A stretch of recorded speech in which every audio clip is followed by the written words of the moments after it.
Light from the sun takes 8 minutes to reach your eyes. You've heard that fact before, probably in school, maybe in a documentary. It's one of those astronomy trivia points that people casually mention at parties.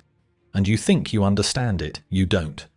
Because to truly understand what a light year means, to genuinely comprehend these cosmic distances, you'd need to visualize something your brain is physically incapable of visualizing. Here's the problem. We use the term light year constantly in astronomy, casually, like it's just another measurement. Scientists say this star is 25 light years away, or that galaxy is 2.5 million light years distant, as if those numbers mean something to the human brain. They don't. Nobody, and I mean nobody, actually comprehends these distances. Not astronomers, not physicists, not anyone. We can calculate them. We can measure them. We can use them in equations, but we cannot visualize them. Let me prove it. If you tried to walk to the nearest star, Proxima Centauri, just 4.24 light years away at a normal walking pace of 5 kilometers per hour, do you know how long it would take? 912 million years. That's not a typo. 912 million years of continuous walking. That's longer than complex life has existed on Earth. You'd start walking before the Cambrian explosion, before fish, before plants, before anything more complex than simple multicellular organisms. And you'd still be walking today. Still nowhere close. Still with hundreds of millions of years left to go. And that's to the nearest star. Not a distant galaxy. Not some exotic cosmic structure, the absolute closest star to our sun. This is the incomprehensibility of light years. By the end of this video, you won't be able to visualize light years. That's impossible. But you'll understand why they're impossible to visualize. You'll feel the weight of these distances. You'll grasp why light years aren't just big. They're incomprehensibly, impossibly, magnificently vast. And you'll see the universe from a perspective that will change how you think about distance, time, and your place in the cosmos. Let's begin. Before we dive into light years, we need to understand why this is cognitively difficult. Your brain, the human brain, evolved to comprehend distances measured in meters and kilometers. Maybe, at the extreme, a few thousand kilometers. Think about your daily reference frames. Walking to the store, maybe 1 kilometer. Your brain can visualize that. You've walked it. You know how long it takes. You can picture the route. Driving across town, 20 kilometers. Still manageable. You've driven it. You know the landmarks. You can estimate the time. Flying across your country? Maybe 5,000 kilometers. Your brain starts to struggle here, but you've experienced it. You know it's a few hours on a plane. You can sort of comprehend it. But that's where comprehension ends. None of these experiences, none of them, prepare you for light years. Here's why. When numbers get too large, your brain stops visualizing and starts abstracting. It converts them into symbols, into notation, into labels that mean very big, without actually comprehending the magnitude. For most people, this breakdown happens around 1 million. A million is a number you can say, but not a quantity you can truly visualize. Try picturing 1 million people in a stadium. You can't. You see a packed stadium and label it a lot of people, but you're not actually visualizing each individual. Light years don't just exceed comprehension at the million level. They exceed it at the trillion level. And then they multiply those trillions by years of time. 1 light year is 9.46 trillion kilometers. And cosmic distances are measured in thousands, millions, even billions of light years. Your brain isn't equipped for this. Evolution didn't prepare you for it. There's no survival advantage to visualizing distances measured in trillions of kilometers. But that's what makes this journey so profound. Because even though you can't visualize these distances, you can understand them. You can feel their weight. You can grasp their implications. And that understanding That feeling changes everything. So let's start small. Let's begin where your brain can still comprehend things. Let's understand light itself. What it is, how fast it moves, how we measure it. Because before we can grasp light years, we need to know what makes light special, why we use it as our cosmic measuring stick. And once you understand that, we'll start building the ladder, step by step. From light seconds to light minutes to light hours to light years. And we'll watch together as your intuition breaks down at every step. Here's how this journey works. We're going to build scale incrementally. Each segment will push the boundaries of comprehension a little further. And I'm going to give you comparisons, visceral, concrete comparisons at every step to help your brain keep up as long as possible. But at some point, your brain will give up. It will stop trying to visualize and start just accepting. That's normal. That's expected. That's the point. Here's the roadmap. First, we'll understand light's speed at human scales. Light traveling across a room, around the Earth, from Earth to the Moon. Distances where light still feels fast, but comprehensible. Second, we'll scale up to the solar system. Earth to Sun. Earth to the outer planets, the edge of our cosmic neighborhood. We'll measure in light minutes and light hours. Still manageable. Still within the realm of intuition. Third, we'll take the leap to the nearest stars. This is where light years begin. Where the distances become absurd. Where walking times extend to millions of years, and even our fastest spacecraft would take millennia. Fourth, we'll venture deeper. Across the Milky Way. To nearby galaxies. To the edge of the observable universe, distances where light takes not years, not centuries, not millennia, but millions or even billions of years to cross. Fifth, and this is where your brain will break, we'll shift perspective.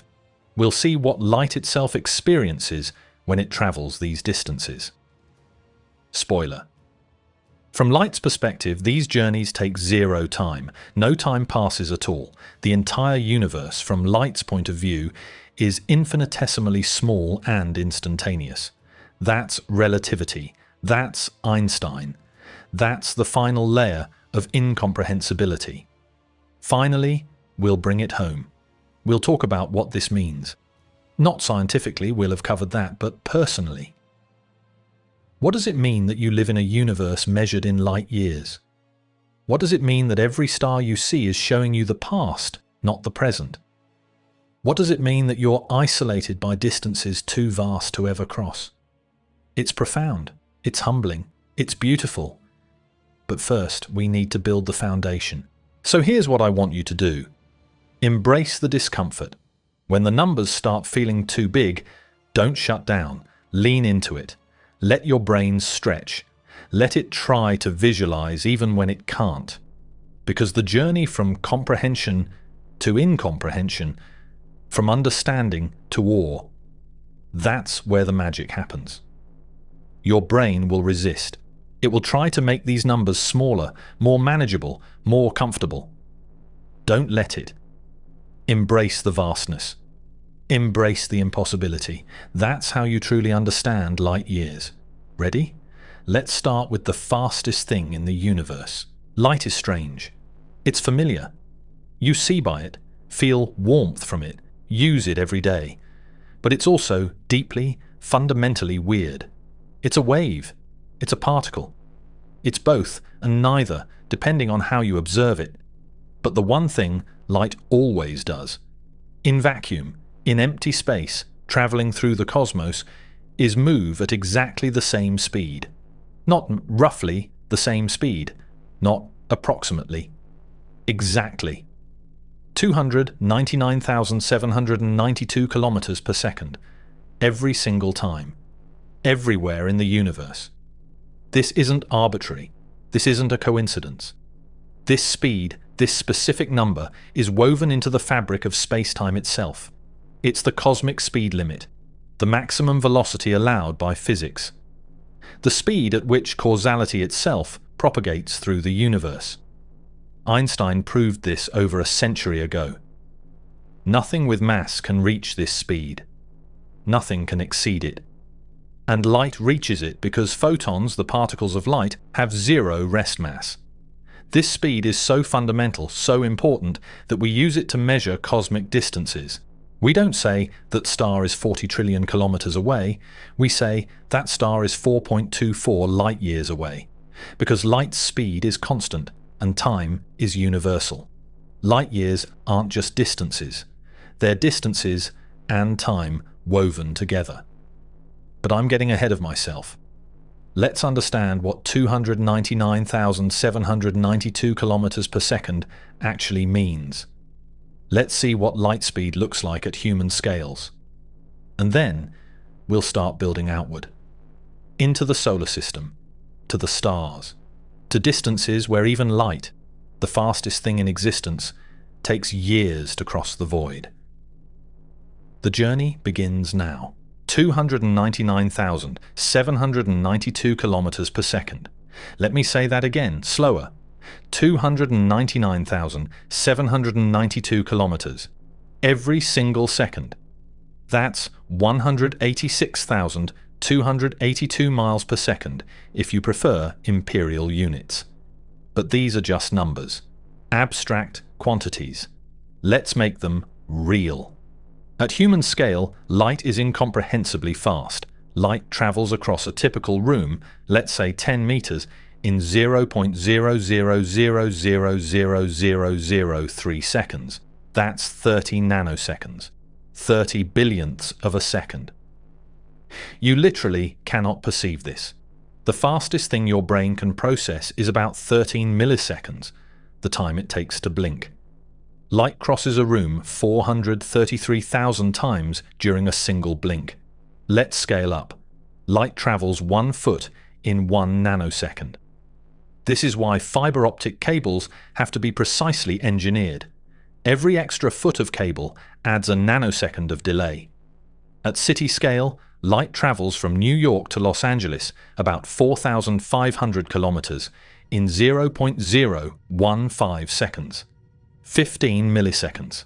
Faster than you can blink. At planetary scale, light circles the entire Earth, 40,075 kilometers around the equator, in 0.134 seconds. That's 7.5 laps around Earth every single second. Think about that. While you read this sentence, taking maybe 3 seconds, light has circled the Earth 22 times. This is why we call it the cosmic speed limit. Nothing in your daily experience comes close to this velocity. The fastest thing most humans experience is a commercial jet, about 900 kilometers per hour.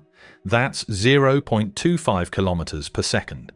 Light travels 1,200 times faster than that jet. The fastest human-made object, the Parker Solar Probe, reaches speeds of 700,000 kilometers per hour when it dives close to the Sun.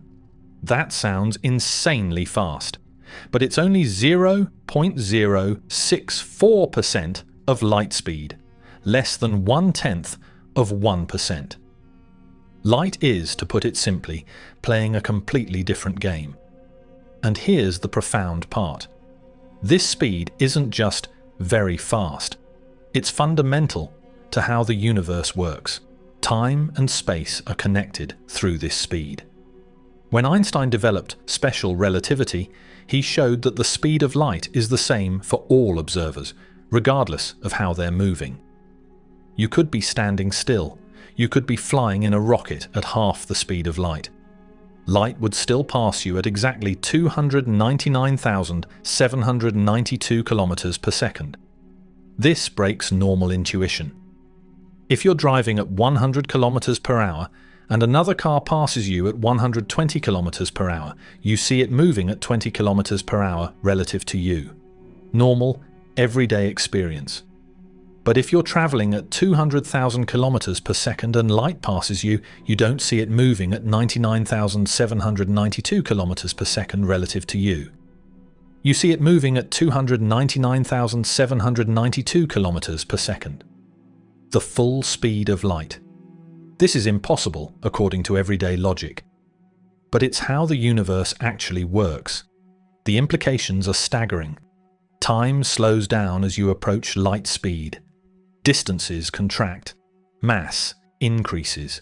Reality itself becomes malleable.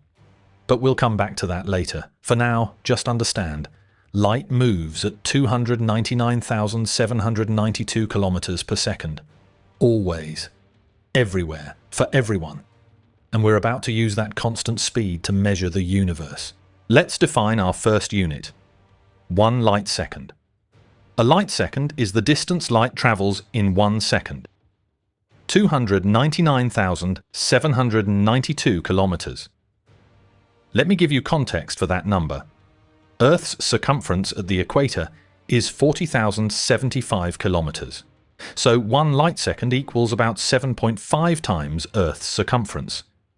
Imagine wrapping a string around the Earth at the equator, then wrapping it around again, and again. 7.5 times total. That length, stretched out in a straight line, is 1 light second. Here's another way to visualize it. The Moon orbits Earth at a distance of about 384,400 kilometers. That's 1.28 light seconds away. When you look at the Moon in the night sky, you're not seeing the Moon as it is right now. You're seeing it as it was 1.28 seconds ago. The light left the Moon's surface, traveled 384,400 kilometers through space, and entered your eye. There's a delay, a tiny one, barely over a second, but a real delay. This is already strange, right? You're looking at the Moon's past, not its present. Now let's put this in terms of human transportation. If you could drive a car at highway speed, 100 kilometers per hour, how long would it take to travel 1 light second? 299,792 kilometers divided by 100 kilometers per hour equals 2,998 hours. That's 125 days, over 4 months of continuous driving. If you flew in a commercial jet at 900 kilometers per hour, it would take 333 hours, almost 14 days of continuous flight. Even at the Parker Solar Probe's maximum speed, 700,000 kilometers per hour, it would take 26 minutes to cross 1 light second. Light does it in 1 second. The probe takes 26 minutes. This is the gulf between light speed and anything humans can build. But 1 light second is just the beginning. It's the smallest unit we use. Now we need to build upward. We need to add time. Let's build a ladder. Each rung takes us higher into scales your brain will struggle to visualize. 1 light second. 299,792 kilometers. 1 light minute. 60 light seconds equals 17,987,547 kilometers. That's about 18 million kilometers, roughly 45 times the distance from Earth to the Moon. This is starting to get abstract, right? Your brain can say 18 million kilometers, but it can't picture it. 1 light hour. 60 light minutes equals 1,079,252,849 kilometers. That's 1.08 billion kilometers, about 7.2 times the distance from Earth to the Sun. We've crossed into the billions. Your brain is definitely abstracting now. You're not visualizing. You're just accepting numbers. 1 light day. 24 light hours equals 25,902,068,371 kilometers. That's 25.9 billion kilometers. This number has no meaning to human intuition. It's just very, very large. 1 light week. 7 light days equals 181,314,478,598 kilometers. 181 billion kilometers. Each step up this ladder, the numbers grow beyond comprehension. 1 light month, 30 days.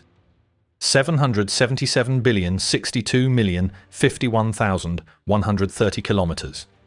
777 billion kilometers. We're approaching a trillion. 1 light year, 365.25 light days, equals 9 trillion, 460 billion, 730 million, 472,580.8 kilometers. There it is, 9.46 trillion kilometers. In miles, 5 trillion, 878 billion, 625 million, 373,183.6 miles. About 5.88 trillion miles. Let me show you how absurdly large this is. If you lined up Earths, each one 12,742 kilometers in diameter, how many would it take to span 1 light year? 742 million Earths. You'd need 750 million planet Earths lined up side by side to cross 1 light year. Here's another comparison. If you counted 1 kilometer per second, which is impossibly fast, nobody can count that quickly, it would take you 300,000 years to count to 1 light year. Longer than Homo sapiens has existed as a species. And if you tried to drive 1 light year at highway speed, 100 kilometers per hour, it would take 10.8 million years. You'd start driving at the beginning of the Miocene epoch, when early apes were just beginning to evolve, and you'd still be driving today, and you'd still have millions of years left to go. This is 1 light year, 1 single unit. And cosmic distances, they're measured in thousands, millions, even billions of light years. But we're getting ahead of ourselves. Let's start close to home. Let's see what these light measurements mean in our solar system, the cosmic neighborhood we actually inhabit. Because even here, in our own backyard, the distances are staggering.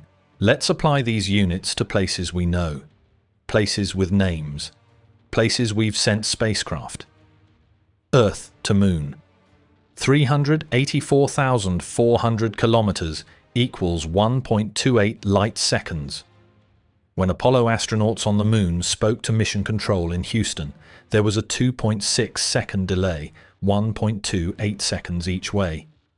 This caused awkward pauses in conversations, not because of technology limitations, because of the speed of light.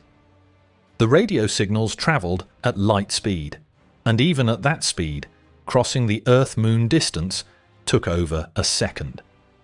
Earth to Sun. 150 million kilometers equals 8.3 light minutes.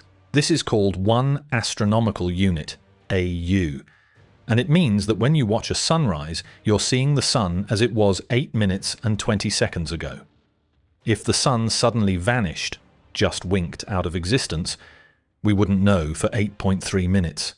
We'd keep seeing sunlight, feeling warmth. The sun would still appear to be in the sky, and then 8 minutes and 20 seconds later, darkness. Earth to Mars, at closest approach.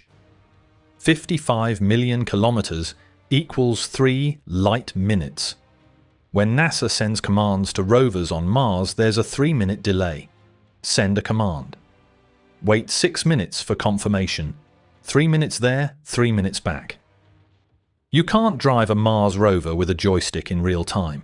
The lag is too long. Earth to Jupiter, average. 778 million kilometers equals 43 light minutes, almost 3/4 of a light hour. Signals to and from Jupiter orbiting spacecraft take over 80 minutes round trip. Earth to Saturn, average. 1.4 billion kilometers equals 79 light minutes over an hour of light travel time. The Cassini spacecraft orbiting Saturn couldn't be controlled in real time. Commands were pre-programmed because of this communication delay. Earth to Neptune. 4.5 billion kilometers equals 4 light hours. When Voyager 2 flew past Neptune in 1989, the images it took were already 4 hours old by the time scientists saw them. Voyager had already moved on. The moment was long past. Edge of solar system, heliopause where Voyager 1 crossed. About 18 billion kilometers equals 17 light hours. Voyager 1 is now more than 24 billion kilometers away. That's over 22 light hours. Commands take almost a full day to reach it. Notice something. We're still measuring in hours, not days, not years, hours.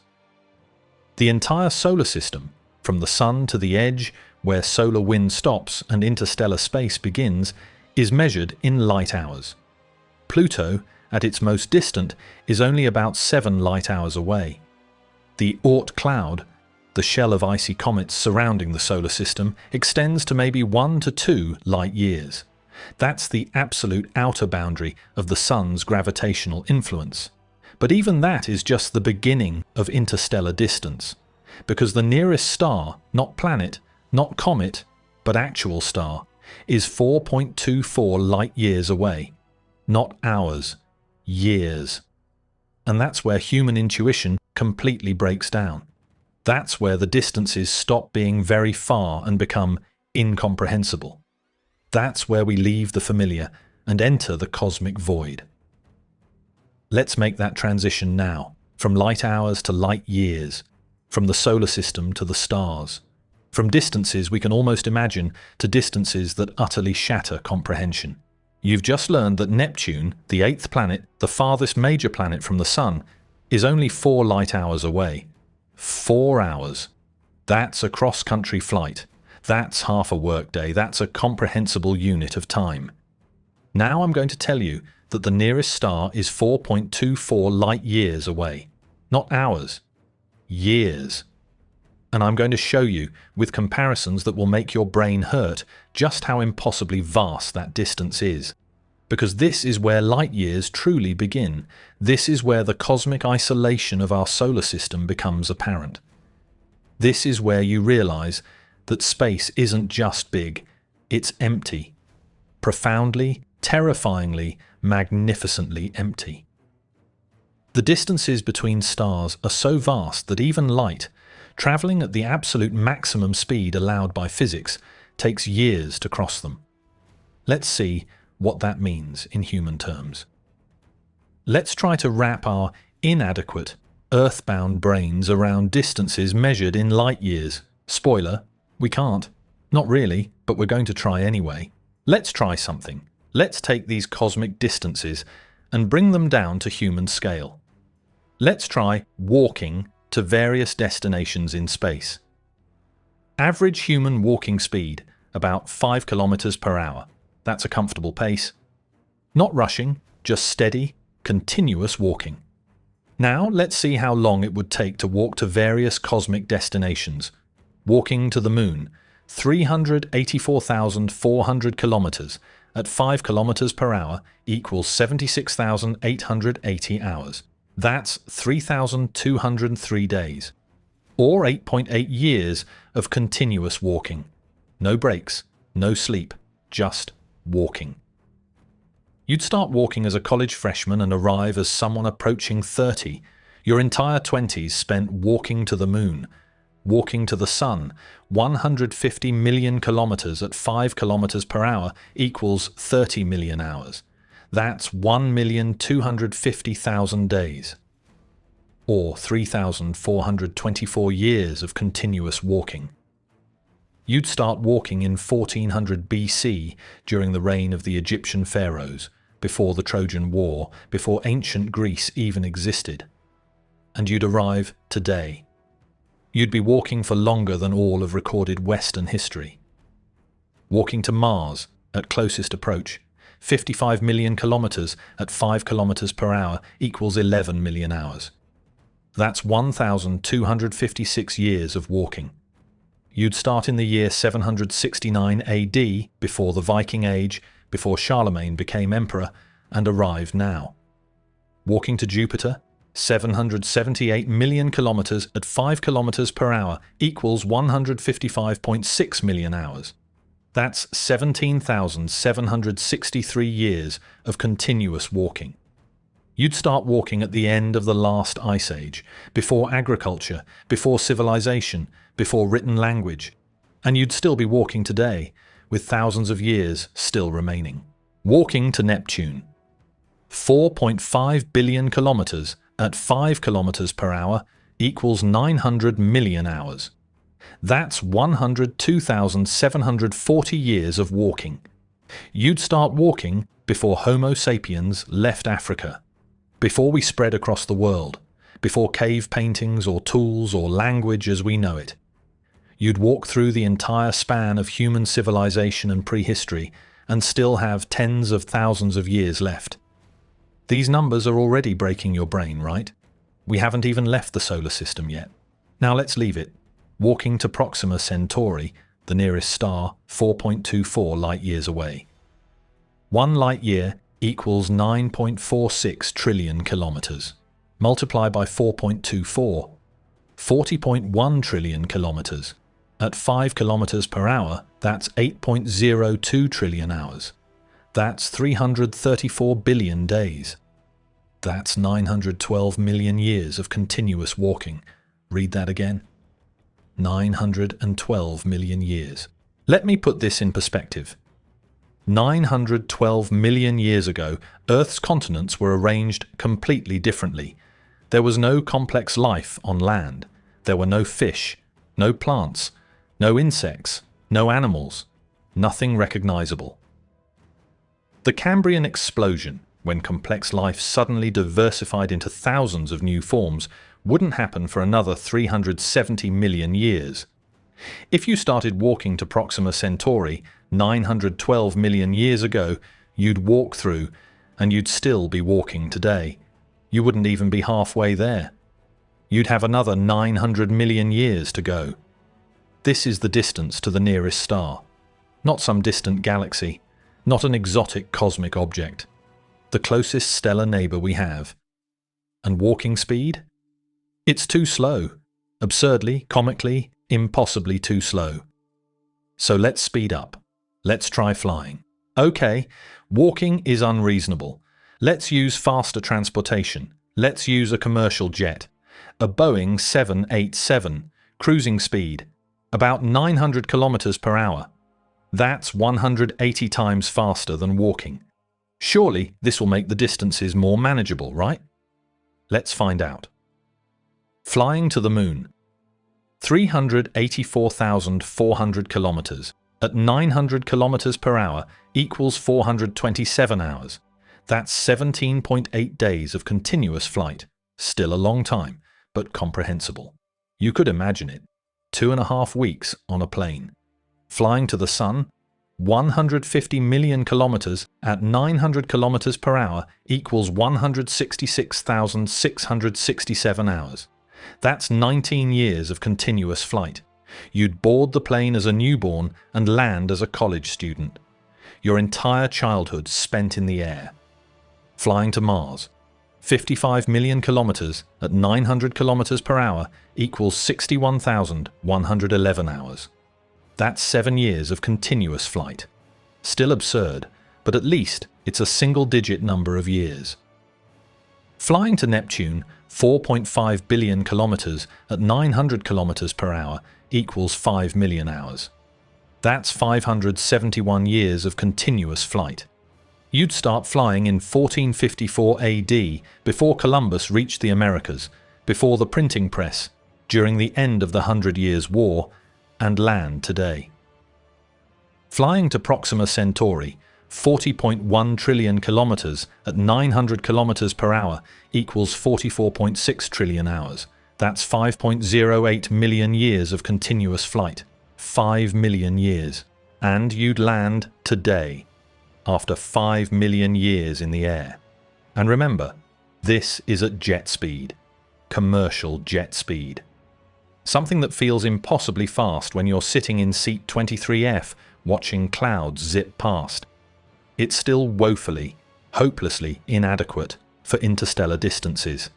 Even at speeds humans have achieved, speeds that feel impossibly fast, the nearest star is millions of years away. So, let's go even faster. Let's use the fastest machines humanity has ever built. Let's use spacecraft. Forget jets. Let's use spacecraft. The fastest vehicles humans have ever created. Voyager 1, launched in 1977. currently traveling at about 61,000 kilometers per hour relative to the Sun. That's 17 kilometers per second. This is the fastest human-made object currently leaving the solar system. It's been traveling for over 47 years and has barely left the solar system's edge. How long would Voyager 1 take to reach Proxima Centauri at its current speed? 40.1 trillion kilometers at 61,000 kilometers per hour equals 657 million hours. That's 75,000 years. 75,000 years. That's longer than Homo sapiens has existed as a species. We've only been behaviorally modern humans for about 50,000 years. Voyager would take longer than that to reach even the nearest star. If you launched Voyager 1 toward Proxima Centauri at the end of the last ice age, around 12,000 years ago, when humans were just beginning to develop agriculture, it would still have 63,000 years of travel remaining. It wouldn't arrive until the year 65,000 AD. New Horizons. This spacecraft flew past Pluto in 2015. At launch, it was the fastest spacecraft ever built, traveling at about 58,000 kilometers per hour. Time to Proxima Centauri at that speed, 78,000 years. Barely better than Voyager. Parker Solar Probe. This is the current speed champion. When it dives close to the Sun, using the Sun's gravity to slingshot itself to incredible velocities, it reaches speeds of about 700,000 kilometers per hour. That's 194 kilometers per second. Insanely fast. Nothing humans have built moves faster. How long to Proxima Centauri at peak Parker Solar Probe speed? 40.1 trillion kilometers at 700,000 kilometers per hour equals 57.3 million hours. That's 6,535 years. 6,500 years. You'd launch the Parker Solar Probe in 4,510 BC, before the pyramids, before Stonehenge, before the earliest Mesopotamian cities, and it would arrive in the year 2025. Wait, that's now. If ancient Sumerians had somehow launched a spacecraft at Parker Solar Probe speeds toward Proxima Centauri, it would be arriving right about now. And we'd have no way to contact it, no way to receive its data. It would arrive at an alien star system, completely alone, having traveled for the entire span of recorded human history. And that's at the fastest speed we've ever achieved. Ever, in all of human spaceflight. Even at that speed, a speed no human will ever personally experience, a speed achieved only by an unmanned probe diving past the Sun, the nearest star is millennia away. This is the brutal reality of interstellar distance. But let's try one more thing. Let's see what happens if we break the rules. If we imagine, impossibly, that we could travel at the one speed that could make this journey reasonable, let's travel at the speed of light itself. Okay, forget everything with mass, forget spacecraft, forget jets, forget walking. Let's imagine, purely hypothetically because physics forbids it, that you could travel at light speed. 299,792 kilometers per second, the cosmic speed limit, the fastest anything can possibly go.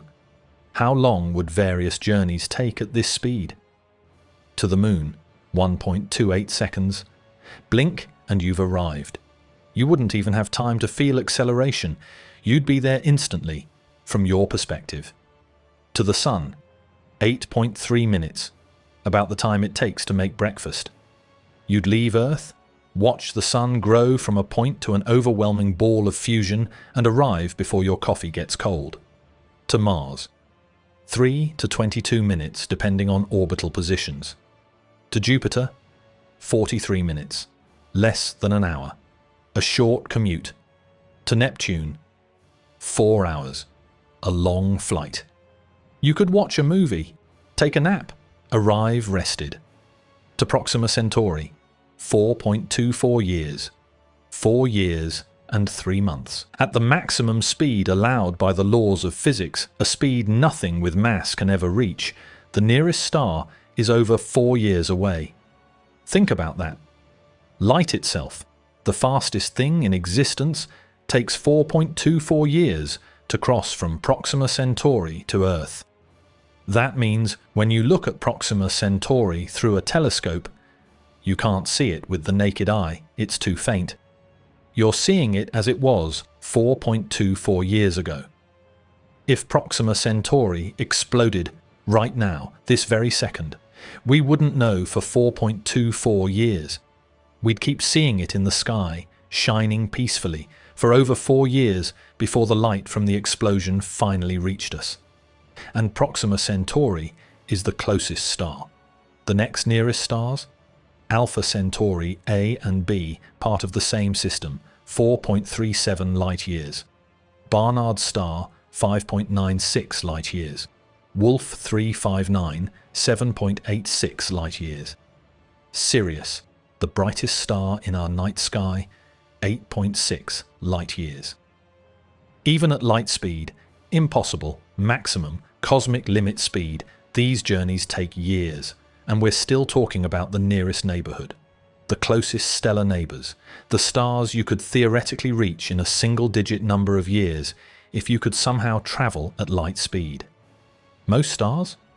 They're hundreds, thousands, tens of thousands of light years away, and galaxies, millions, billions. This is the gap. This is the incomprehensibility.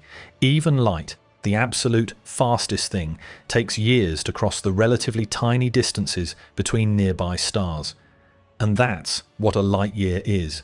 It's not just a distance. It's a distance so vast that even light takes a year to cross it. Let's define it formally now. Let's see exactly what 1 light year means. 1 light year is the distance light travels in 1 Earth year. Specifically, 9,460,730,472,580.8 kilometers. In miles, that's 5,878,625,373,183.6 miles. Nearly 6 trillion miles. These numbers are meaningless, right? Your brain sees them and just labels them huge without actually comprehending the magnitude. So let's try some comparisons. If you lined up Earth's diameter, 12,742 kilometers. How many Earths would fit in 1 light year? 742 million Earths lined up end to end. If you stacked every human who has ever lived, roughly 100 billion people, and somehow lined them up head to toe, average height 1.7 meters, the line would extend 170 billion meters. That's 170 million kilometers. Impressive. But 1 light year is 9.46 trillion kilometers. You'd need 55,647 chains of every human who ever lived lined up consecutively to span 1 light year. If you counted kilometers, if you counted 1, 2, 3. At 1 number per second, how long would it take to count to 1 light year? 9.46 trillion seconds. That's 300,000 years of counting. Day and night, no breaks, just counting. You'd start counting at the beginning of the human species and still be counting today, nowhere close to finished. If you drove at highway speed, 100 kilometers per hour, it would take 10.8 million years to drive 1 light year. You'd start driving when early hominids were first using stone tools and arrived today, having driven through the entire evolution of the genus Homo. If you flew at commercial jet speed, 900 kilometers per hour, it would take 1.2 million years. At Parker Solar Probe speed, 700,000 kilometers per hour, it would take 1,540 years. Even at our absolute fastest, 1 light year is over 1,500 years of travel. And cosmic distances. They're measured in thousands, millions, even billions of light years. Here's the brutal truth. These comparisons don't help. They don't make it clearer. They don't make your brain suddenly get it, because your brain can't get it. Not really. You can't visualize 9.46 trillion of anything. It's too large, too far beyond evolutionary experience, but you can accept it, you can acknowledge it, you can hold it in your mind as a fact, even if you can't picture it. 1 light year is incomprehensibly vast, and light years are the unit we use to measure cosmic distances. Not the distance itself, the unit. So let's stop trying to shrink these distances. Let's stop trying to make them manageable. Let's go out there, into space, and see what these light-year distances actually mean in the cosmos. Let's see how far light travels in years, centuries, millennia, millions of years. Let's confront the true scale of the universe. We've tried walking, we've tried flying, we've tried spacecraft, we've even tried light speed itself, and every comparison breaks down. Every attempt to make these distances relatable fails because they're fundamentally not relatable. A light year is 9.46 trillion kilometers, and that number has no meaning to human intuition, but it has meaning to the universe, because space is measured in light years. Stars are separated by light years. Galaxies are millions of light years apart. The observable universe is 93 billion light years across, and we're about to venture into that scale. We're going to leave Earth behind. Leave the solar system behind. Travel to the nearest stars, across the galaxy, to neighboring galaxies, to the edge of what we can observe. And at each step, you're going to feel the weight of these distances. Not by visualizing them, that's impossible, but by understanding what they mean. What it means that the nearest star is 4 years away at light speed. What it means that the galactic center is 26,000 years away. What it means that Andromeda is 2.5 million years away. These aren't just numbers, they're isolation, they're time, they're the structure of reality itself. Let's see what the universe looks like when measured in light years. Let's start with our immediate stellar neighborhood, the stars closest to our Sun. Proxima Centauri, 4.24 light years away. This is it, the closest star to Earth besides the Sun. A small red dwarf star. Faint, invisible to the naked eye. When you look at Proxima Centauri through a telescope, the light entering your eye left that star 4.24 years ago. If you're older than 4, that light left Proxima Centauri when you were younger. It's been traveling through space, crossing the void, while you lived your life. While you went to school, made friends, learned things, grew older. And here's the eerie part. If Proxima Centauri exploded right now, this very second, we wouldn't know for 4.24 years. For the next 4 years and 3 months, we'd keep seeing it in telescopes, shining peacefully, looking exactly as it always has. We'd have no idea that the star no longer exists. The explosion would happen. The star would become an expanding cloud of plasma. And the light from that explosion would race toward us at 299,792 kilometers per second. But it would take 4.24 years to arrive. In 2029, astronomers might look through telescopes and suddenly see Proxima Centauri brighten dramatically, then fade, then disappear. And they'd know. This happened in 2025. We're watching a disaster that occurred 4 years ago. We're seeing the past. Alpha Centauri A and B, 4.37 light years away. These are the bright stars in the Alpha Centauri system. They're binary stars, 2 suns orbiting each other. Proxima Centauri orbits them at a distance. That light left in late 2020, when the world was in the middle of a pandemic, when things felt uncertain and strange. That light has been traveling through space for over 4 years, and it's arriving at your eye right now. Barnard's star, 5.96 light years away. That light left in 2019. Before anyone had heard of coronavirus. Before everything changed. Wolf 359, 7.86 light years away. That light left in 2017. A different political landscape. a different world in many ways. But the light doesn't care. It just travels, crosses the void, arrives now. Sirius, 8.6 light-years away. Sirius is the brightest star in our night sky. Brilliant, blue-white, impossible to miss on a clear winter night. That light left in 2016. Think about where you were in 2016. What you were doing, who you were. That version of you, that moment in your life, is when the light you're seeing from Sirius began its journey. Epsilon Eridani, 10.5 light-years away. That light left in 2014, over a decade ago. These are our nearest neighbors, the stars within 10 light-years. And there are only about a dozen of them. Within this bubble, a sphere 10 light-years in radius, there are roughly 12 to 14 star systems.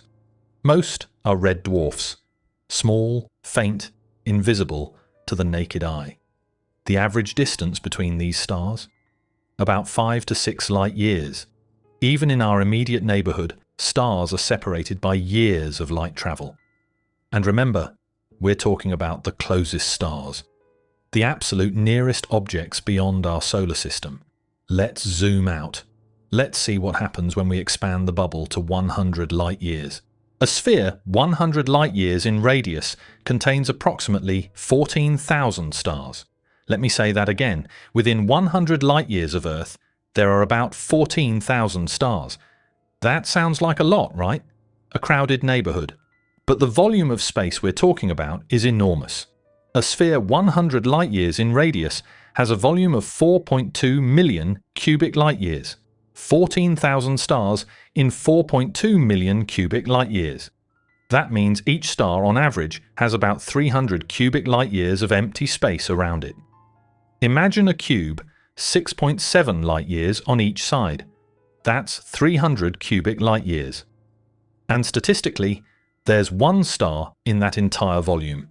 Space is empty, profoundly empty. But let's look at some specific stars in this neighborhood. Vega, 25 light-years away. Vega is one of the brightest stars in the summer sky. Beautiful, blue-white, part of the summer triangle. The light you see from Vega was emitted in the year 2000. The year 2000, before smartphones, before social media as we know it, before the world changed in countless ways. That light has been traveling for a quarter of a century, crossing 236.5 trillion kilometers of empty space, and tonight, if you look up, it enters your eye. Arcturus, 37 light-years away. That light left in 1988, before the internet existed in any meaningful public form, before the World Wide Web, before email was common. If you're younger than 37, that light left before you were born. It's been traveling longer than you've been alive. Pollux, 34 light-years away. That light left in 1991. The Soviet Union still existed when that light began its journey. The Cold War was just ending. The world was a completely different place. Aldebaran, 65 light-years away. That light left in 1960, during the Cold War, before humans landed on the moon, before the Civil Rights Act, before so much of modern history unfolded. That light crossed 615 trillion kilometers to reach your eye tonight. Regulus, 79 light-years away. That light left in 1946. World War II had just ended. The world was rebuilding. Nuclear weapons were new and terrifying. Television was just beginning. Everything that's happened since then, the entire modern world, occurred while that light traveled toward Earth. Do you see the pattern? When you look at stars, you're not seeing them as they are. You're seeing them as they were. The night sky is a time machine. Every star shows you the past. And the farther the star, the deeper into the past you see. And within 100 light-years, we're only seeing the relatively recent past. Decades. A century at most. Let's go deeper. Let's expand to 1,000 light-years and see what changes. A sphere 1,000 light-years in radius contains several million stars. We're now looking at a significant chunk of our galaxy, a region that includes some of the most spectacular objects in the night sky. Betelgeuse. Approximately 650 light-years away, distance is uncertain, but roughly 600 to 700 light-years. Betelgeuse is one of the brightest stars in the sky, the red supergiant in Orion's shoulder. Massive, dying, expected to explode as a supernova sometime in the next 100,000 years. The light you see from Betelgeuse was emitted around the year 1375 AD, the Middle Ages, before the Renaissance, before the printing press, before European exploration of the Americas, before so much of recorded history. And here's the unsettling part. Betelgeuse might have already exploded. If it went supernova 600 years ago, around the year 1425, we wouldn't know yet. We'd keep seeing it as a red supergiant for another 50 years. The explosion might have already happened. The star might already be gone. And we're watching a ghost, an image of something that no longer exists, preserved in light that's still crossing the void. Rigel. Approximately 860 light-years away, the blue supergiant in Orion's foot. Brilliant, luminous, one of the brightest stars in the sky. That light left around the year 1165 AD. The Crusades were ongoing. Medieval Europe, the Song dynasty in China, a world completely alien to ours. The Pleiades, seven sisters. Approximately 440 light-years away. This beautiful star cluster, visible to the naked eye as a fuzzy group of stars, is showing us its state from around the year 1585, the late Renaissance. Shakespeare was alive, writing his plays. The world was just beginning to explore and map itself. The Orion Nebula, approximately 1,350 light-years away. This isn't a star. It's a nebula, a massive cloud of gas and dust where stars are being born. Visible to the naked eye as a fuzzy patch in Orion's sword, the light you see from the Orion Nebula left around the year 675 AD, the early Middle Ages. The Islamic Golden Age was beginning, the Tang dynasty in China, the Byzantine Empire in the Mediterranean. Human civilization has risen and fallen, transformed completely, multiple times over while that light traveled toward us.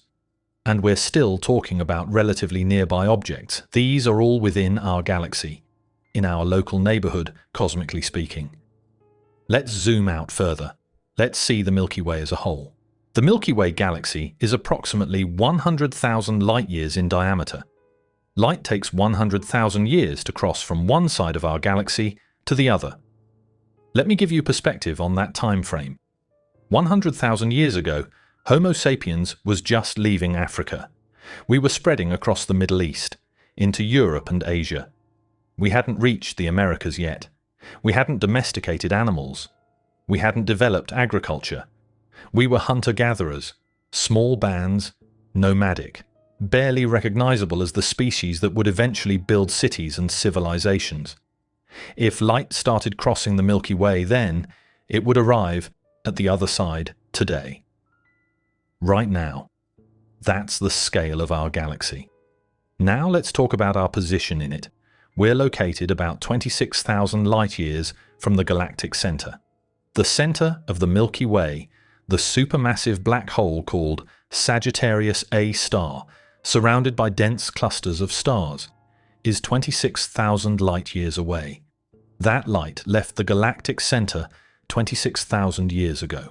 26,000 years ago, humans were in the Stone Age. We were painting on cave walls.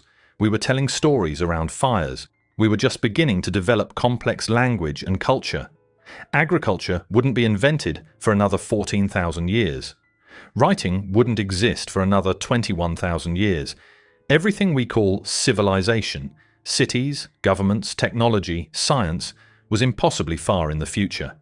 And that light has been traveling ever since, crossing 246 quadrillion kilometers of space, through stellar nurseries and nebulae, past thousands of stars, across spiral arms and voids, until tonight, when it enters your eye or a telescope detector. And here's the profound implication. We can't see the galactic center as it is right now. We can only see it as it was 26,000 years ago. If something dramatic happened at the galactic center today, if the black hole devoured a star in a spectacular outburst, we wouldn't see it for 26,000 years. Our distant descendants, tens of thousands of years from now, would witness it. We never will.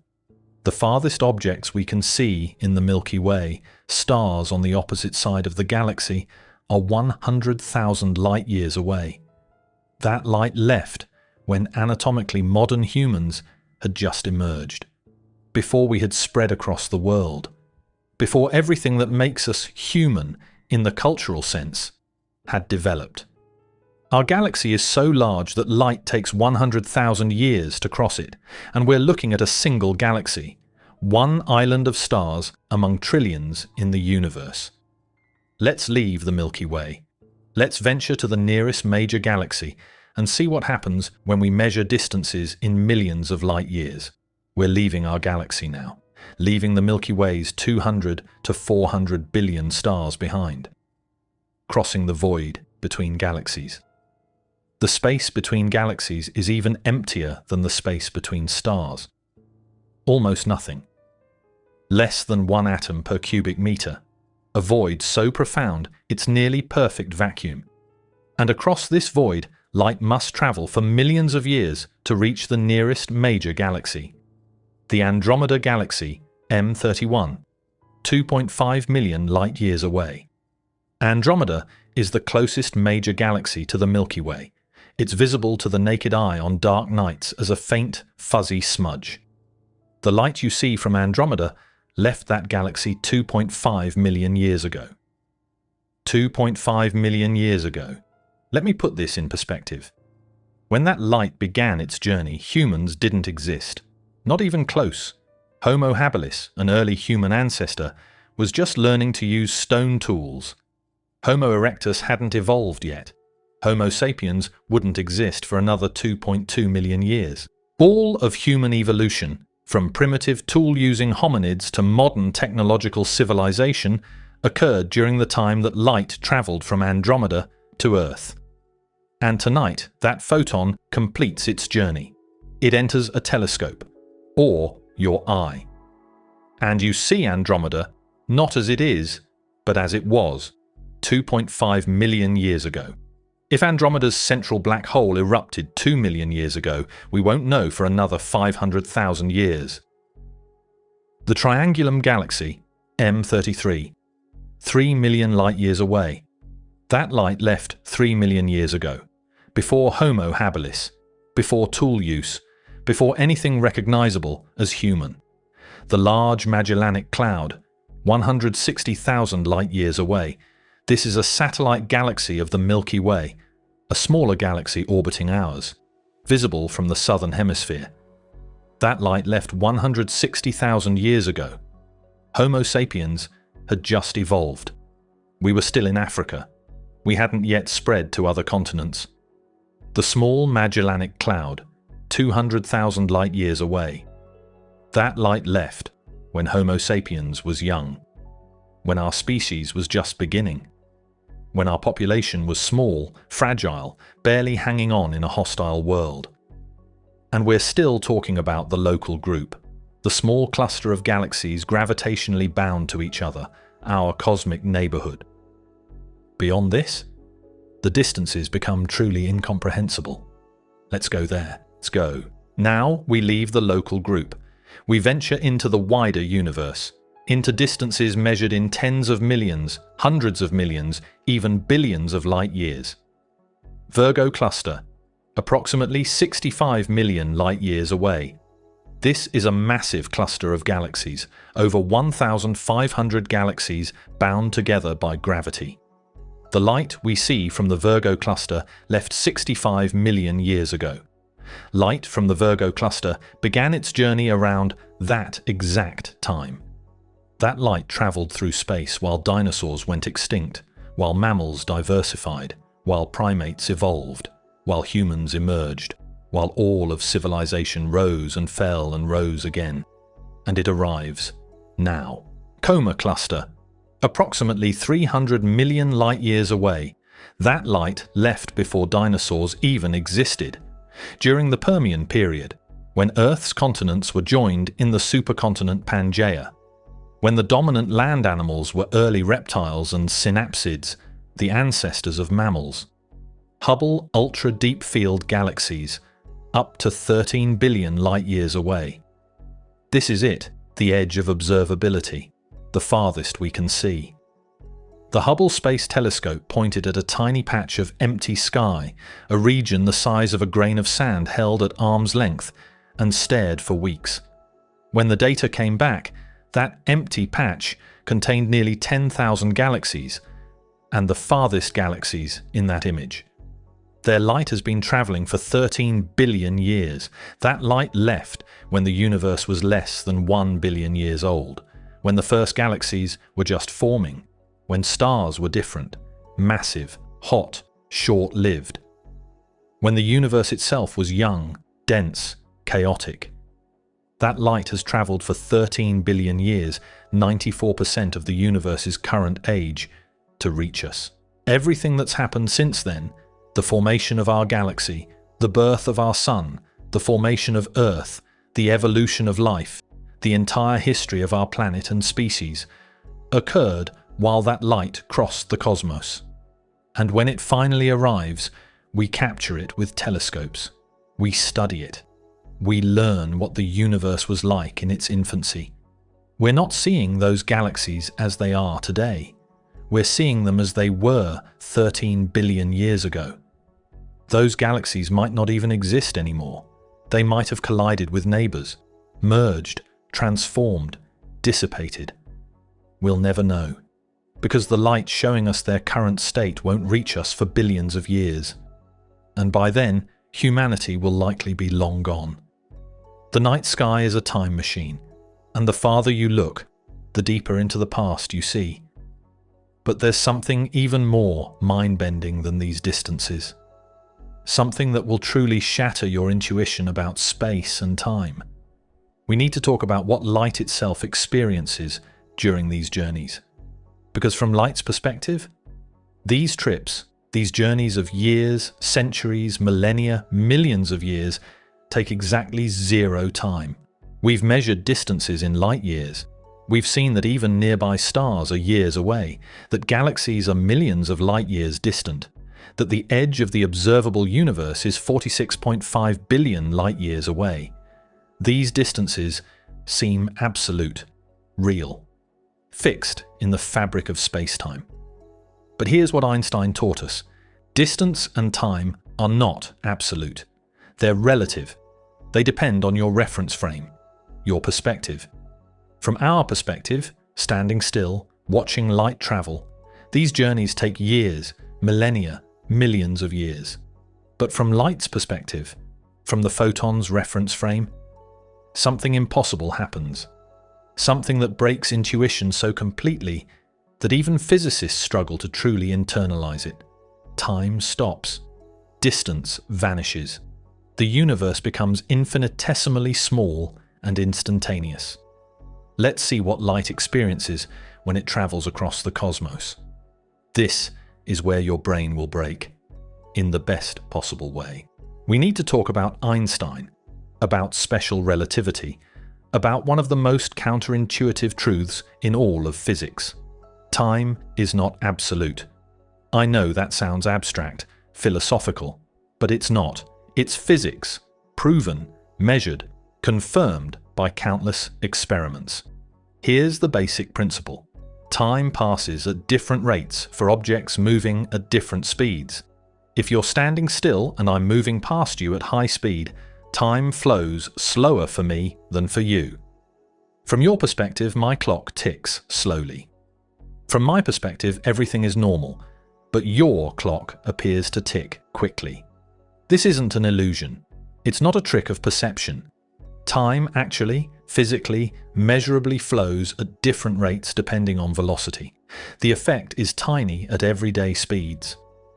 If you drove a car at 100 kilometers per hour for your entire life, you'd age about 1 microsecond less than someone who stayed still. Completely unnoticeable. But as you approach the speed of light, the effect becomes dramatic. At 90% of light speed, time flows at about 44% normal rate.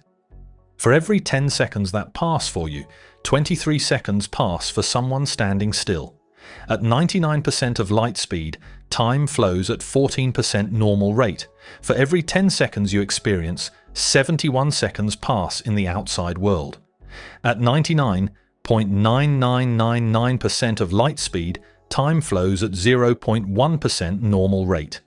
For every 10 seconds you experience 10,000 seconds, nearly 3 hours, pass outside. And at 100% of light speed, at exactly the speed of light, time stops completely. From a photon's perspective, traveling at 299,792 kilometers per second, no time passes at all. Zero, none, not a microsecond, not a nanosecond, nothing. And it's not just time. Distance contracts too. As you approach light speed, distances in the direction of your motion shrink. At light speed, they shrink to zero. From a photon's perspective, the universe has no size. Every point in space is touching every other point. I know this sounds impossible. Your brain rejects it. It violates everything you know about how reality works. But it's true. This is how the universe actually operates, and we've measured it. Particle accelerators, GPS satellites, atomic clocks on airplanes, every test confirms it. Einstein was right. So let's apply this to light traveling across cosmic distances. Let's see what a photon experiences during these journeys that take years, centuries, millennia from our perspective. Let's start close to home. Let's follow a single photon, born in the sun's core, traveling to Earth. From our perspective, watching from Earth. Deep in the sun's core, hydrogen atoms fuse into helium. This fusion releases energy in the form of gamma-ray photons. That photon bounces around inside the sun, absorbed and re-emitted countless times, gradually losing energy, shifting from gamma rays to X-rays to ultraviolet to visible light. This random walk through the sun's interior takes 100,000 to 200,000 years. The photon zigzags through the dense plasma, taking millions of tiny steps, slowly working its way from the core to the surface. Finally, it reaches the surface. It escapes into space. Now it's free. Nothing in its way. Just 150 million kilometers of empty space between the sun and Earth. At 299,792 kilometers per second, this takes 8 minutes and 20 seconds. The photon crosses the void, passes Mercury's orbit, passes Venus's orbit, reaches Earth. It enters the atmosphere, passes through air, strikes your retina, triggers a cascade of chemical reactions in rod and cone cells, becomes a neural signal traveling along your optic nerve to your visual cortex. You see sunlight, total journey time, not counting the core time. 8 minutes, 20 seconds. That's our perspective. Simple, linear. The photon travels, time passes, it arrives. From the photon's perspective, the photon is emitted from the sun's surface. Instantly, in literally the same moment, with zero elapsed time, it is absorbed by your eye. No journey, no travel, no 8 minutes, no crossing 150 million kilometers. From the photon's reference frame, the sun's surface and your retina occupy the same point in space-time. They're touching. Distance equals zero, and time also zero.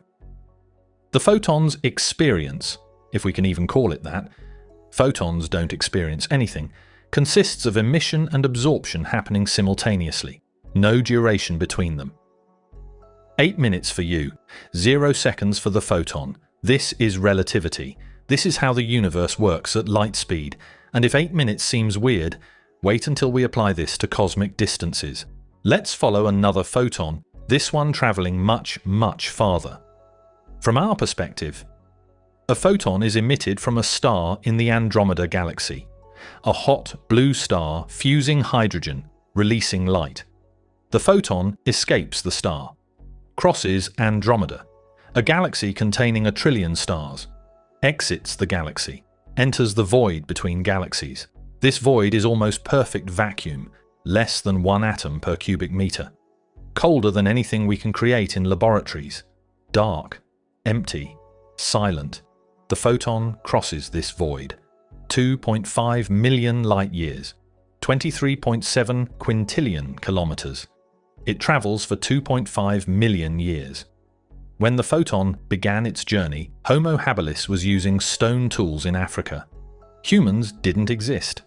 Wouldn't exist for another 2.2 million years. Finally, 2.5 million years after emission, the photon reaches Earth, enters the atmosphere, strikes a telescope mirror, gets focused onto a detector, becomes data. An astronomer sees Andromeda, total journey time, 2.5 million years. From the photon's perspective, the photon is emitted from the star in Andromeda. Instantly, in the exact same moment, with 0 elapsed time, it is absorbed by the telescope detector on Earth. No journey, no 2.5 million years, no crossing 23.7 quintillion kilometers. From the photon's reference frame, the star in Andromeda and the telescope detector on Earth are at the same point in space and time. The entire distance between them, 2.5 million light years, contracts to 0 at light speed, and time, also 0.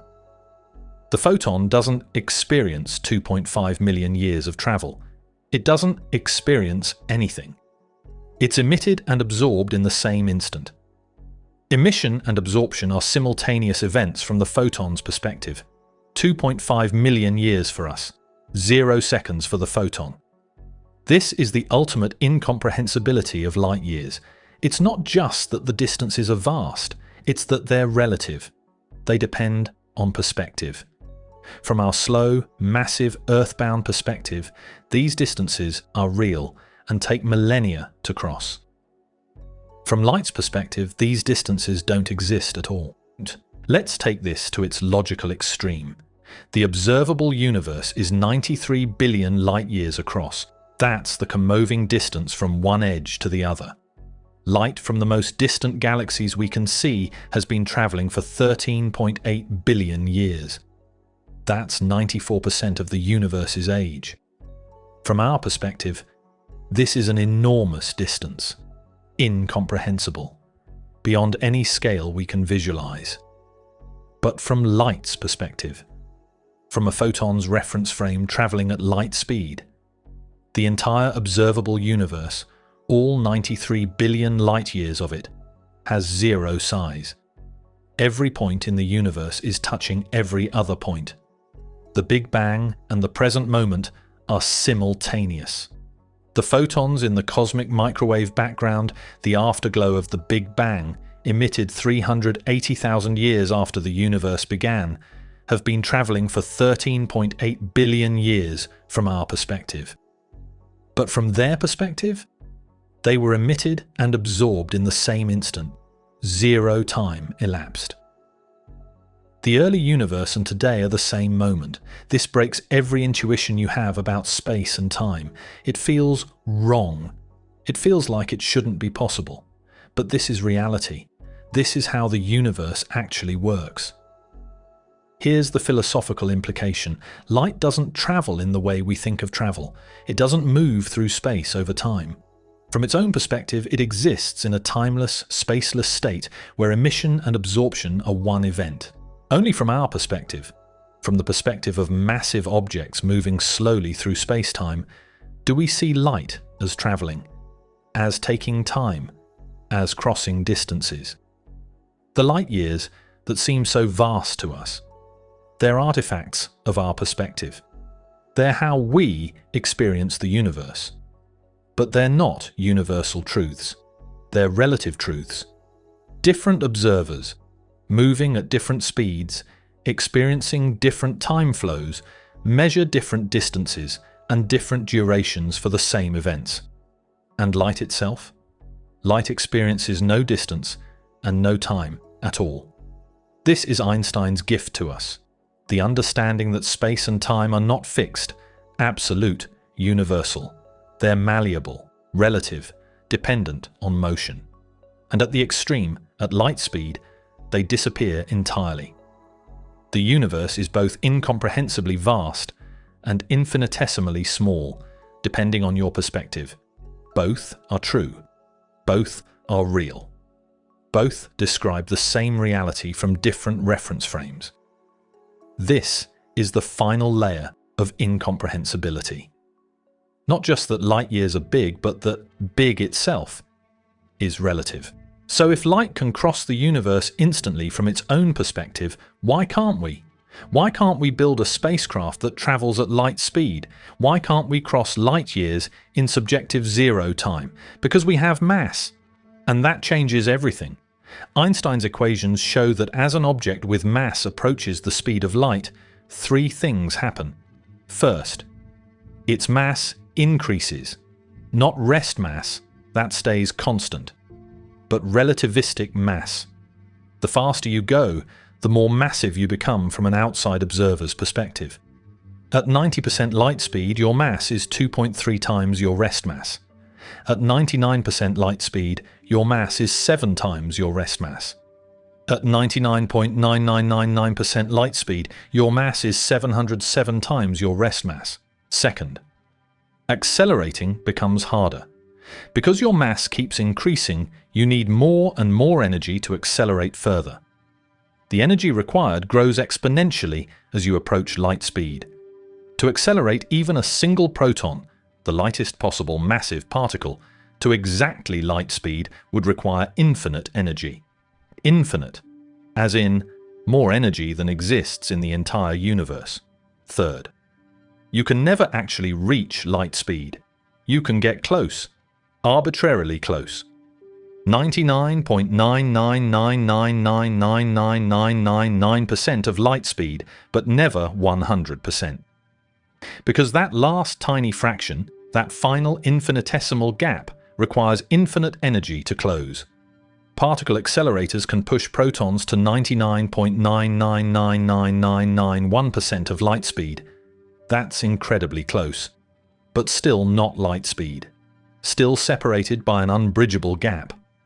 This isn't a technology problem. It's not that we haven't figured out the right engine or the right fuel. It's a physics problem. The laws of the universe forbid anything with mass from reaching light speed. Light can do it because photons have zero rest mass. They don't have to accelerate to light speed. They exist at light speed from the moment they're created. But us, made of atoms, made of protons and neutrons and electrons, made of mass, we're stuck forever. Incapable of reaching the one speed that would make interstellar travel feasible. Here's the practical reality. Even if we built a spacecraft that could accelerate to 10% of light speed, which is wildly beyond current technology, the nearest star would still take 42 years to reach. At 50% of light speed, which might be physically possible but would require energy and technology we can barely imagine, the nearest star is still 8.5 years away. And anything faster? The energy requirements become absurd. The engineering challenges insurmountable. The time dilation effects severe. We are isolated, not by choice, not by technology, by physics. The distances between stars are too vast, the speed limit too absolute, the energy requirements too extreme. We can send radio signals at light speed. We can see distant objects with telescopes. We can study the universe from afar, but we cannot go there, not to other stars, not to other galaxies, not across the light years. We are trapped on our island in space, surrounded by an ocean measured in light years that we cannot cross. And that's not depressing. That's profound. Because even though we can't travel these distances, we can comprehend them, we can measure them, we can understand what they mean. And we can look up at the night sky and know that every photon entering our eye crossed those impossible distances, travelled for years, centuries, millennia to reach us. We're connected to the cosmos not by proximity, we'll never have proximity, but by light. Light that carries information, light that tells stories, light that shows us the universe as it was, as it is, as it will be. Light that crossed light years to reach us. And that's extraordinary.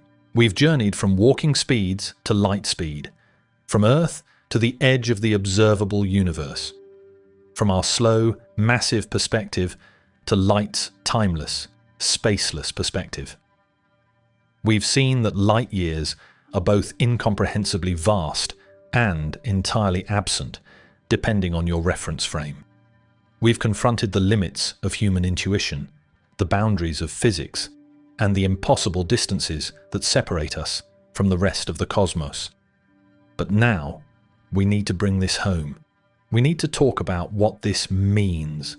Not scientifically, we've covered that, but personally, emotionally, existentially. What does it mean to live in a universe measured in light years?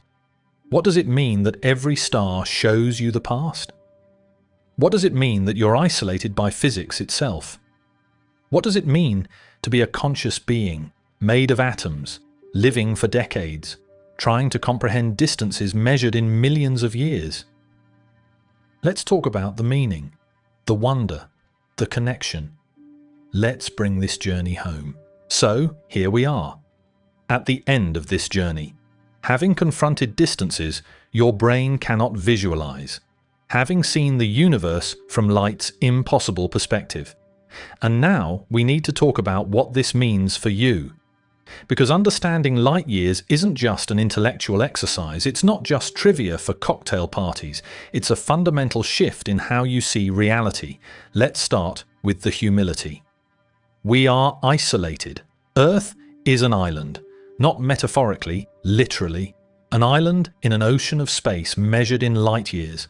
The nearest landmass, the nearest star, is 4.24 light years away. That's 40 trillion kilometers of void. Empty, dark, silent, cold, beyond anything we can create in laboratories. And we cannot cross it, not in any meaningful time frame, not with current technology, not with foreseeable technology, maybe not ever. Even our fastest spacecraft, traveling at 700,000 kilometers per hour, would take over 6,000 years to reach Proxima Centauri. If we sent a spacecraft today, it would arrive in the year 8000 AD, longer from now than all of recorded history stretches behind us.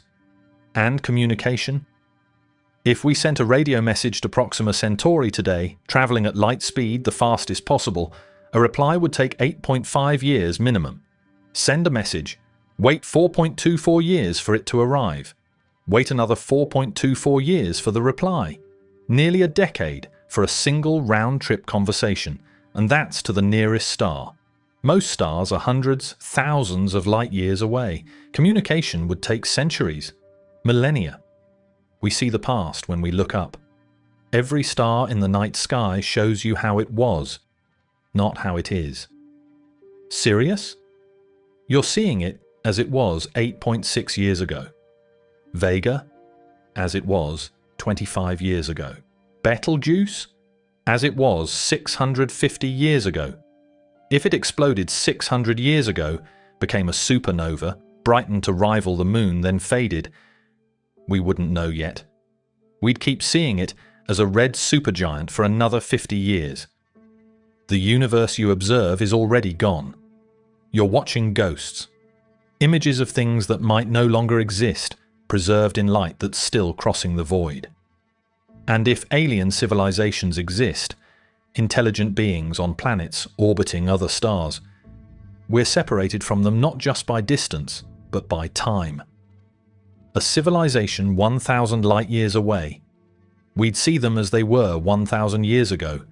They'd see US as we were 1,000 years ago.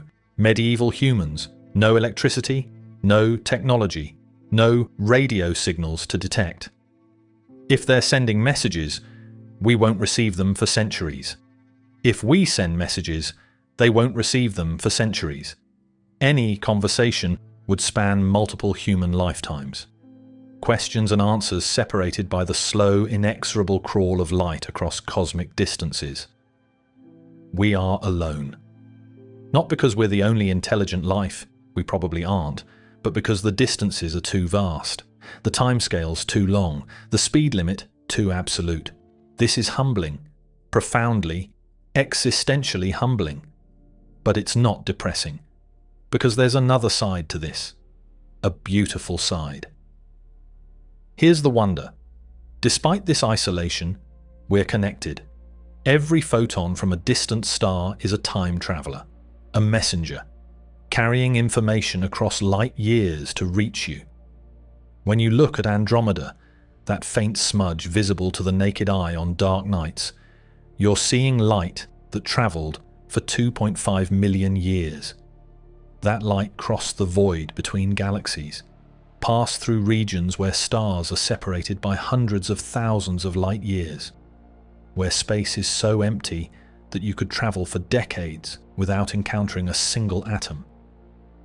And after 2.5 million years of travel, that photon enters your eye, strikes your retina, becomes a neural signal, becomes perception. You're connected to Andromeda by light, by physics, by the fundamental laws of the universe that allow photons to cross impossible distances. And here's what makes it profound. You're not just seeing Andromeda, you're seeing its history. When you look at Andromeda, you see it as it was when Homo habilis walked the Earth. Before humans, before civilization, before everything that makes us us. You're witnessing the past. Every glance at the night sky is time travel. The Hubble Space Telescope pointed at seemingly empty patches of sky and revealed galaxies whose light has been traveling for 13 billion years. We're seeing the universe's childhood. We're watching galaxies form. We're observing the cosmos when it was young, chaotic, different from today. And we can do this because light carries information, because photons preserve the state of their origin, because the universe is transparent to light. If space were opaque, if photons couldn't travel freely, we'd be blind. We'd only know our immediate surroundings, the solar system, maybe nearby stars if we could send probes. But space is transparent. Light does travel. And so we can see, we can observe, we can study objects billions of light years away. We can look at the cosmic microwave background, the afterglow of the Big Bang, and see the universe as it was 380,000 years after its beginning. We can map the structure of galaxy clusters, measure the expansion rate of space, study the evolution of stars and galaxies over cosmic time. All because light travels. All because photons cross light years to reach us. And every photon tells a story about where it came from, about what it passed through, about the universe's state when it was emitted. The night sky isn't just pretty, it's not just aesthetically pleasing, it's a library, a database, an archive of cosmic history, and all you have to do is look up. But there's an even deeper connection, one that's personal, physical, intimate. You are made of atoms, carbon, oxygen, nitrogen, iron, calcium, phosphorus, dozens of elements arranged in intricate patterns. And where did those atoms come from? Stars. Not our sun. It's too young, too stable, too ordinary. These atoms came from stars that lived and ended before the sun was born. The carbon in your cells was forged in the core of a red giant star, fusing helium into carbon through nuclear reactions. The oxygen you breathe was created in a massive star, fused from carbon and helium in its final stages of life. The iron in your blood, the iron that carries oxygen through your veins, was forged in the collapsing core of a supergiant star moments before it exploded as a supernova. Calcium in your bones, phosphorus in your DNA, nitrogen in your proteins, all created in stars, all scattered into space when those stars ended. And those stars? They were light years away, hundreds, thousands of light years from where our solar system eventually formed. Those atoms travelled.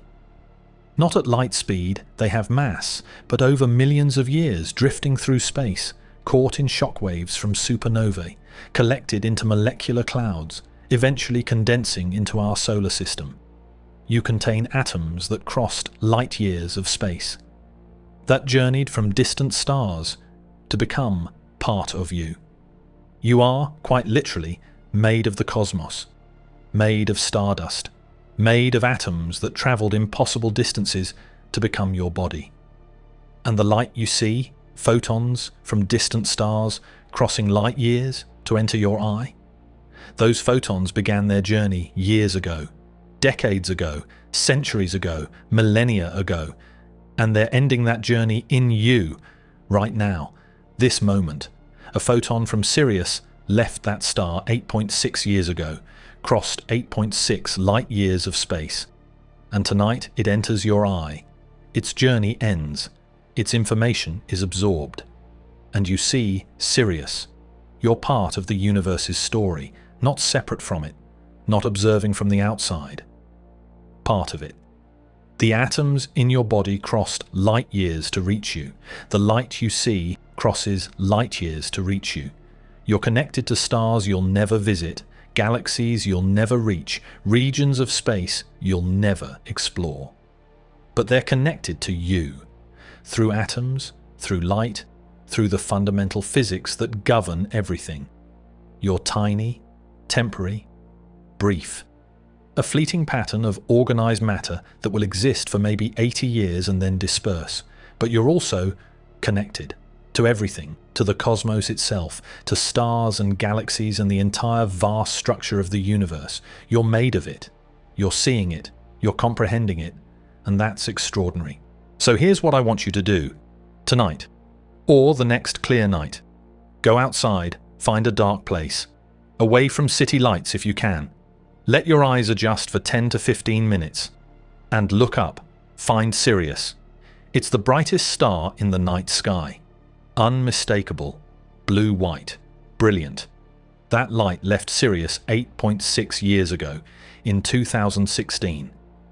Think about where you were in 2016. That version of you, that moment in your life, is when this light began its journey. Find Vega, part of the Summer Triangle, one of the brightest stars in the northern sky. That light left in the year 2000, before smartphones, before social media, before the world changed in countless ways. Find Betelgeuse, the red supergiant in Orion's shoulder. Look for the reddish tint. That light left around 1375 AD, the Middle Ages, before printing presses, before the Renaissance, before almost everything we call modern. Find Andromeda if you're in a dark location. It's a faint, fuzzy smudge, easy to miss, but it's there. That light left 2.5 million years ago, before humans, before anything recognizable as human civilization. When our ancestors were primitive hominids, barely distinguishable from other primates. You're not seeing these objects as they are, you're seeing them as they were. You're looking backward in time, seeing the universe's history, watching light that's been crossing the cosmos for years, decades, centuries, millennia. And here's what makes it profound. You can't walk to these stars, you can't fly to them, you can't reach them in any meaningful time frame, but you can see them, you can observe them, you can study them, you can comprehend what they are and where they are and how far away they are. You can't cross light years physically, but you can cross them mentally, conceptually, imaginatively. You can stand on Earth, 12,742 kilometers in diameter, a speck in the cosmos, and understand objects billions of light years away. That's the power of consciousness, the gift of intelligence, the miracle of being human. You're tiny, but you can think big, bigger than your size, bigger than your lifespan, bigger than anything your evolutionary ancestors needed to survive. You can comprehend light years even though you'll never cross them. And tonight, when you look up, Those photons, traveling for years, decades, centuries, will complete their journeys in your eye. You're the destination, the end point, the conscious observer who gives meaning to photons that traveled impossible distances. Look up tonight, witness the universe, and know that you're part of something vast, ancient, and magnificent. Segment 28, the final message, 29 to 30. Light years are the universe's way of reminding us who we are. They're not just units of distance, they're measures of isolation, of time, of perspective, of humility. They tell us that space is vast, incomprehensibly, impossibly, magnificently vast. They tell us that time is deep, that the universe is 13.8 billion years old, that light from distant galaxies has been traveling toward us for most of that time, that we're seeing history, not the present. They tell us that we're isolated, separated from the rest of the cosmos by distances we cannot cross, alone on our island in space, surrounded by an ocean measured in light years. But they also tell us something beautiful. We're connected. Every atom in your body crossed cosmic distances to become you. Every photon entering your eye right now traveled light years to reach you. You're made of stardust. You're seeing ancient light. You're part of the universe's story. You cannot visualize 9.46 trillion kilometers. Your brain isn't built for it. Evolution didn't prepare you for distances measured in light years. But you don't need to visualize it. You just need to feel it. Feel the weight of these distances, the depth of time they represent, the isolation they impose, the connection they reveal. When you look at a star and realize that light traveled for years to reach you, that's profound. That's meaningful. That's a perspective shift that changes how you see reality. You're tiny, less than 2 meters tall, living for maybe 80 years. You're a speck, a blip, a brief flicker of organized complexity in an ocean of entropy. But you're also conscious, aware, capable of comprehending distances measured in trillions of kilometers, capable of understanding that light takes years to cross the void between stars. You're the universe's way of knowing itself, of measuring itself, of experiencing wonder at its own scale. Light years measure distances your brain can't understand.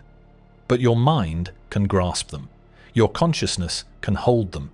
Your awareness can sit with them and feel their weight. And that awareness, that capacity to comprehend the incomprehensible, is what makes you extraordinary. The universe is measured in light years. You're measured in decades. And yet, somehow, impossibly, beautifully, you comprehend both. Look up tonight, witness the cosmos, feel the light years in your bones, and know that even though you're tiny, even though you're brief, even though you'll never cross these distances, you're here, you're aware, you're connected, and that's enough. That's everything.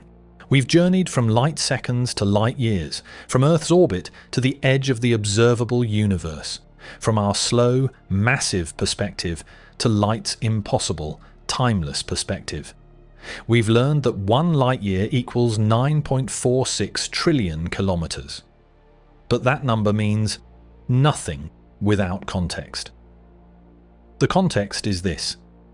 Light years measure distances so vast that even light, the fastest thing in existence, takes years to cross them. Walking to the nearest star would take 912 million years. Flying would take 5 million years. Our fastest spacecraft would take 73,000 years. Even traveling at light speed, impossible for anything with mass, takes 4.24 years. And from light's own perspective, zero time, zero distance.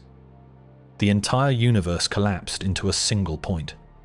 Light years aren't just big, they're incomprehensible, impossible to visualize. Beyond the scale that human brains evolved to handle, but you don't need to visualize them, you just need to know them, to accept them, to let them change how you see the night sky. Because when you look up and see Sirius, you're seeing light that traveled for 8.6 years.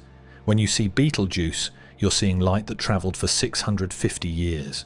When you see Andromeda, you're seeing light that traveled for 2.5 million years. You're not seeing the present, you're seeing the past. The night sky is a time machine. And the farther you look, the deeper into history you see. If this changed your perspective, if you feel the weight of light years differently now, subscribe. There's more cosmic perspective to explore, more impossible scales to confront, more ways to break your brain in beautiful ways. Comment below, which distance broke your brain? The 912 million years walking to Proxima Centauri? The 2.5 million years from Andromeda? The 0 time from light's perspective? Tell me where your intuition completely failed. Share this video with someone who needs to feel cosmically small and significant at the same time, someone who needs to remember that we're part of something vast, ancient, and magnificent. And tonight, absolutely, go outside and look up. Find Sirius, find Vega, find Betelgeuse, find Andromeda if you can. And remember, that light crossed light years to reach you. Years, decades, centuries, millennia of travel, crossing voids, passing through regions where stars are separated by incomprehensible distances. And it's ending its journey in your eye, right now, this moment. You're tiny, you're brief, you're a temporary pattern of atoms that will exist for a few decades and then disperse. But you're also connected to stars light years away, to galaxies millions of light years distant, to the entire cosmos through the light that reaches you and the atoms that make you. Light years are the cosmic distances our brains can't understand, but our minds can hold them. Our consciousness can sit with them. Our awareness can feel their weight, and that makes us extraordinary. Look up tonight.